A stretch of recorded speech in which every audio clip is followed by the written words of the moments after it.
Hello friends, welcome to defence matrix. तो ये चीज़ मोर और लेस क्लियर हो चुकी है कि रफाल्स को हम प्रिक्योर करने वाले हैं अपनी स्क्वाड्रन स्ट्रेंथ को मेंटेन करने के लिए, और एक बड़े फोकस के साथ इंडियन एयरफोर्स को लेकर जो इंडियन गवर्नमेंट है, एमओडी है, ये मॉडर्नाइजेशन प्लान को आगे बढ़ा रही है और अच्छा खासा बजट यहाँ पर एलोकेट करने का प्लान है। तो ऐसे मल्टीपल प्रोजेक्ट्स हैं जिनको लेकर DAC अप्रूवल मिल चुका है एक्सेप्टेंस ऑफ नेसेसिटी को, जिसमें मेजर जो प्रोग्राम्स हैं इसमें आपका Su-30 MK का अपग्रेड है जिसके अंतर्गत 60,000 करोड़ के अप्रॉक्स स्पेंड करने हैं। फिर आपके 6 एयर टू एयर रिफिलर्स हैं जो कि 10,000 प्लस करोड़ का पड़ेगा। फिर आपके करीबन 12 एवैक्स जिसमें 6 नेत्र मार्क 1A है और 6 आपके नेत्र मार्क 2 हैं। उसके बाद I-STAR प्लेटफॉर्म है, इसको भी DAC अप्रूवल मिल चुका है। तो ये मेजर प्रोजेक्ट्स हैं जो कि लाइन में है। कईयों पे कॉस्ट नेगोशिएशन चल रहा है, कईयों पे सब सिस्टम्स अभी डेवलप नहीं हुए हैं, तो CCS अप्रूवल अटका पड़ा है। पर ये शोकेस करता है कि यहाँ पर पूरी तरीके से इंटेंट है जो एयरफोर्स कैपेबिलिटी लैक कर रही है उसको फिल करने के लिए। और ये रफाल वाला जो केस हुआ था ये एक्चुअली काफ़ी सरप्राइजिंग था, क्योंकि इसको लेकर रिपोर्ट यही आ रही थी कि अभी यहाँ पर लंबा नेगोशिएशन चल सकता है, प्राइस को लेकर बात आगे बढ़ सकती है, उसके बाद परसेंटेज ऑफ इंडियनाइजेशन को लेकर चीज़ें डिस्कस हो सकती हैं। लेकिन यहाँ पर जिस तरीके से प्रोक्योरमेंट बोर्ड का अप्रूवल आया है और चीज़ें DAC के हाथ में गई हैं, उसके बाद ऐसा लगता है कि यहाँ CCS अप्रूवल आपको काफ़ी जल्दी दिखाई देगा। तो अगर ये चीज़ होती है और फरवरी में जैसा कि कहा जा रहा है डील साइन हो जाती है, तो ये एक नया पैटर्न आपको दिखाएगा प्रोक्योरमेंट का। क्योंकि जो DAC अप्रूवल्स की बातें हमने करी हैं उनमें से कई DAC अप्रूवल्स जिसकी एक्सेप्टेंस ऑफ नेसेसिटी को एक्सेप्ट किया गया है ये 2023 की हैं, 2024 की हैं और कुछ पिछले साल की हैं, पर अभी तक CCS क्लियरेंस वहाँ पर मल्टीपल रीजंस की वजह से नहीं दिया गया है। तो ये बात भी हम यहाँ पर क्लियर कर दें कि ऐसा नहीं है कि गवर्नमेंट ने जानबूझकर CCS अप्रूवल अटकाया है। कईयों में प्रोसेस अलग अलग स्टेजेस पर चल रहा है, चाहे नेगोशिएशन को लेकर हो, चाहे सब सिस्टम डेवलपमेंट को लेकर हो। और सुपर सुखोई उसका एक एग्जाम्पल है जहाँ पर सब सिस्टम डेवलपमेंट जो है चल ही रहे हैं। तो प्रोसेस में तेज़ी यहाँ पर आई है, पर जो यूजुअल बॉटलनेक्स हैं वो यहाँ पर एग्जिस्ट कर रहे हैं। लेकिन रफाल के केस में ये चीज़ हमने देखी कि बहुत जल्दी यहाँ पर चीज़ों को आगे बढ़ाया जा रहा है, जो कि शोकेस करता है कि लाइमलाइट से दूर यहाँ पर नेगोशिएशन जो है पर्दे के पीछे चल रहे थे और चीज़ों को इसलिए एकदम से आगे पिच किया जा रहा है। और ये पैटर्न जो है आपको हो सकता है फ्यूचर में भी दिखाई दे, क्योंकि ऐसे ही एक और प्रोक्योरमेंट की बात यहाँ पर चल रही है जिसको लेकर पब्लिकली बहुत ज़्यादा बोला नहीं जाता है, लेकिन एक्शंस दिखाई दे रहे हैं कि इस मामले में प्रोग्रेस चल रही है। यहाँ पर हम 5th जनरेशन फाइटर प्रोक्योरमेंट की बात कर रहे हैं।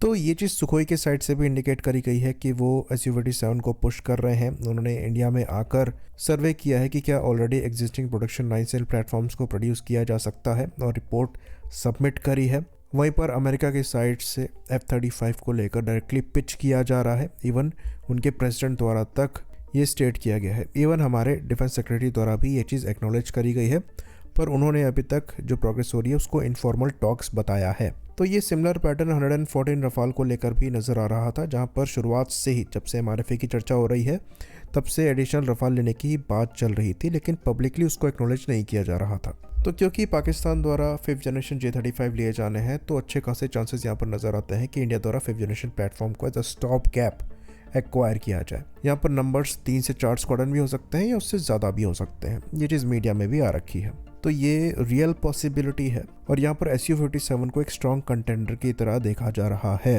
अगर आप ओपिनियन की बात करेंगे चीज़ों को दिमाग में रखते हुए, तो वो इस चीज़ को सपोर्ट करते हैं कि अगर आपको करंट कैपेबिलिटी एज मेंटेन करके चलना है, तो अगर पाकिस्तान द्वारा 5th जनरेशन फाइटर प्लेटफॉर्म लिए जा रहे हैं तो आपको वो कैपेबिलिटी भी मेंटेन करनी पड़ेगी।